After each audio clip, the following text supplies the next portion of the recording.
大家好，今日再拆解兩件乳窯4A 同埋4B。咁呢個乳窯咧4A咧，我哋之前係放大過俾大家睇嘅。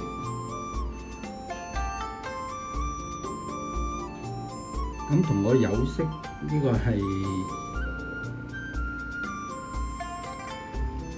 粉清釉。但係佢嗰個釉面嘅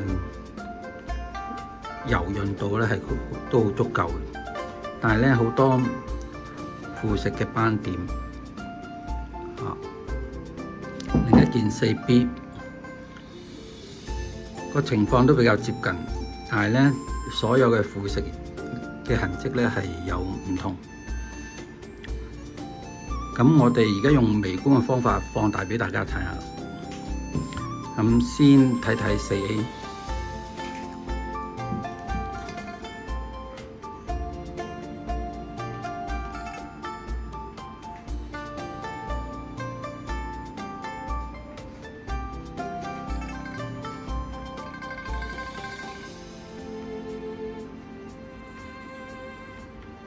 我哋睇到呢啲好多嗰啲土滲，但係咧有個特點。佢土滲係帶咗一啲呢啲白色嘅水滲落去，即係話咧，佢係一路浸住水出現呢啲情況。同埋咧，我哋睇到佢皮膚上咧，而家啲皮膚咧有多少流動紋嘅，好多時喺北宋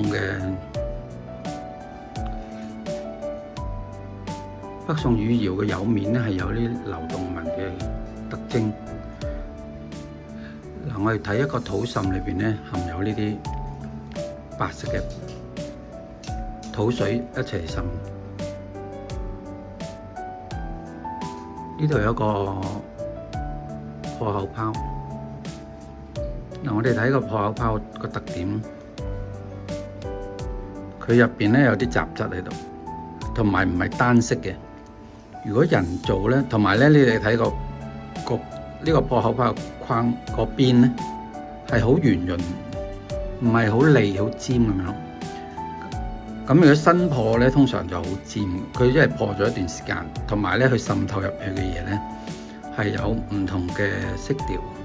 我哋試下可唔可以清啲睇到入邊都盡光個。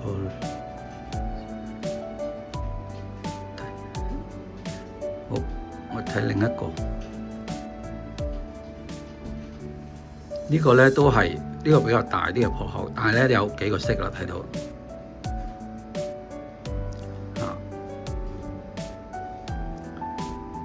所以咧呢啲係老嘅破口，同埋好圓潤，你睇到好圓嘅，唔會起啲角啊成。咁從呢個結構睇咧。嗱，佢入邊亦都有好多同呢個結構，其實呢個係真嘅。咁係咪到代嘅北宋乳窯咧？嗱，你睇呢啲流動紋，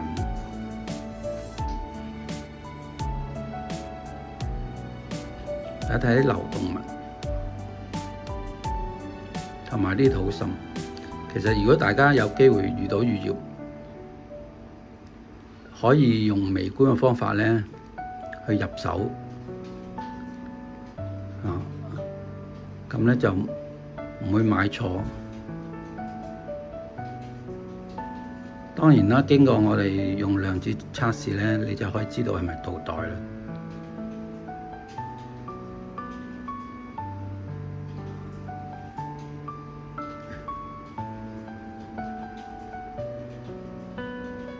睇到好多水土滲嘅痕跡喺度。我哋再睇件4B 嘅情況咧係點咧？我哋睇下先，水滲係多啲，土鏽斑咧少啲。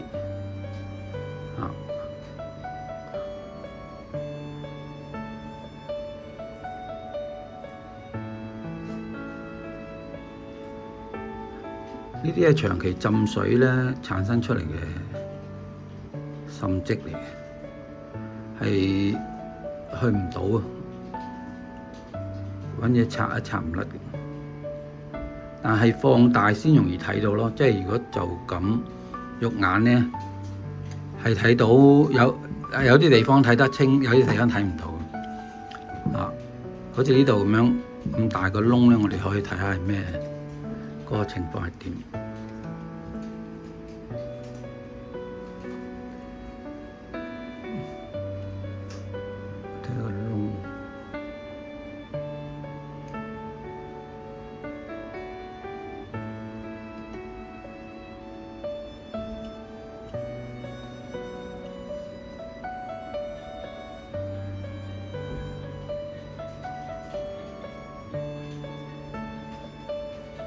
呢度呢個位，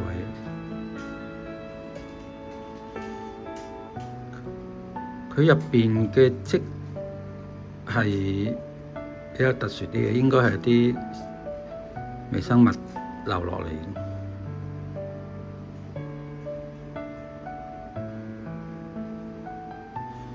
睇啲流動紋嚇，即係啲滲蝕咧嘅流動紋。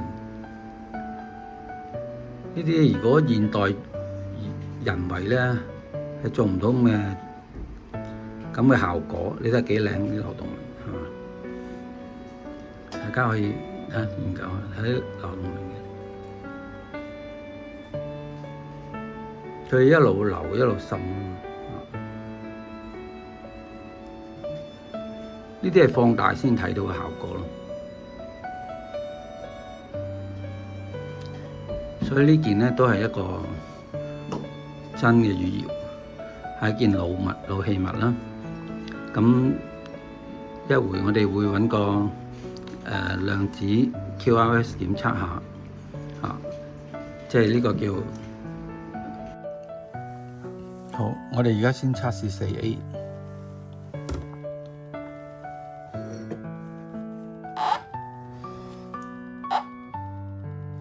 都係測咗個化學物質先啦。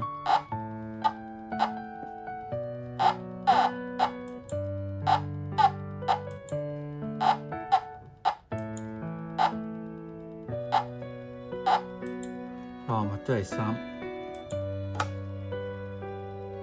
係比較正常。即係古器物、古瓷器咧，好多時都係3啊、4啊。有啲我早兩日幫人測過一個咧，佢去到8。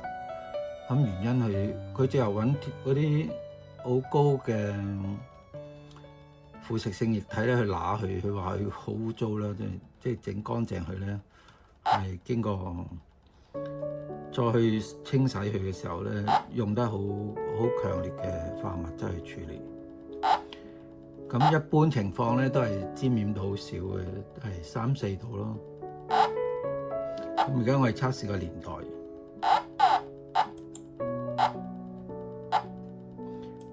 單星咧就係個共鳴聲就1，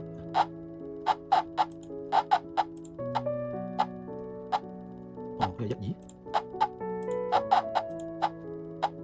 1。我哋8位數要揾清楚。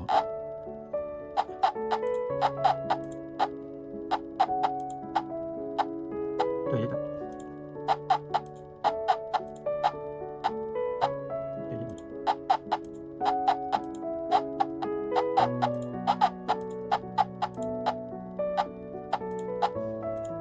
喺上面落返嚟。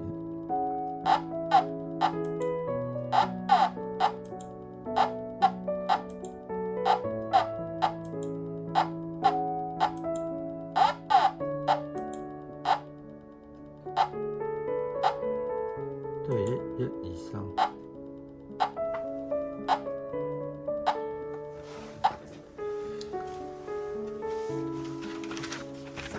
呢個都係宋徽宗時期嘅汝窯啊，1、2、3，化學3。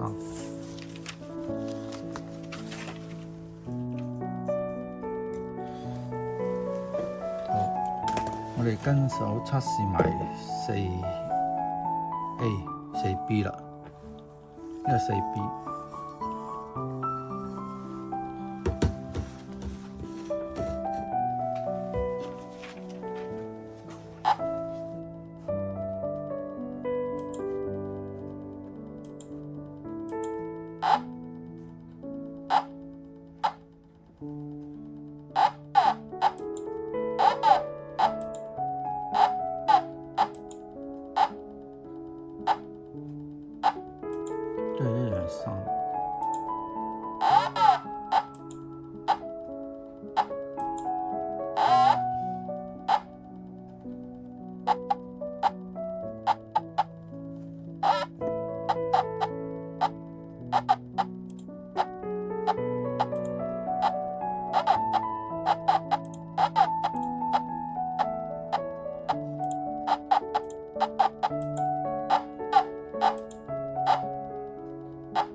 同一個年份，汝窯咧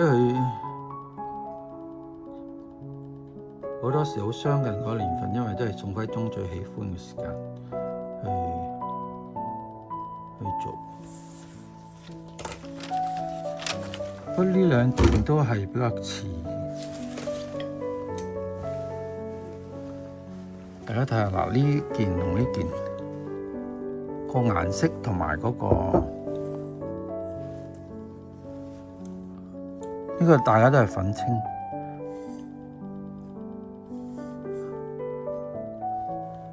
但係可能大家滲土滲唔同啦，但係好多嘢都會比較似啲釉嗰個，即係同一個窯口嚟，佢應該。